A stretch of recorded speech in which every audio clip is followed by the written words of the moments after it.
So, hi guys! Welcome again to our day 5 of house update. So, ayun na nga guys, papunta ulit tayo sa site to see what's happening there.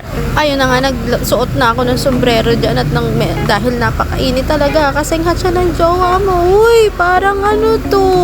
But seriously, I will go to the sites. It's Sunday today. Ayan, napakainit. Tingnan nyo yung nilalakaran ko. Mainit talaga dyan. And i-check lang po natin yung mga materyales dahil it's Sunday. Off po ng mga nagtatrabaho. So, let's go! And of course, we need to check it time to time so that our materials are safe. At ayan nga po, pagdating ko doon, naabutan ko ang aking asawa na nag-aayos ng mga materials namin. Ayan, pawis na siya. Ang hot. Sana all.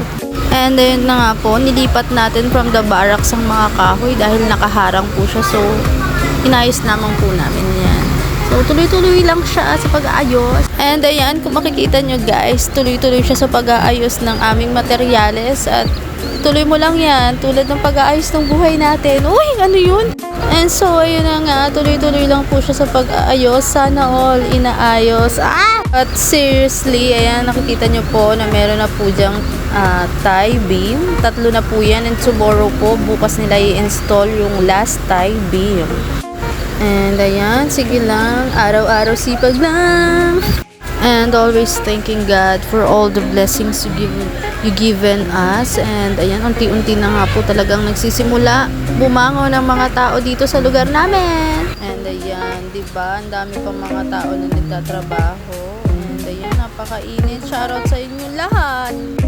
And ayan, para mas makita nyo ng mas malinaw, ayan na po yung 3 tie beam na naka-install na.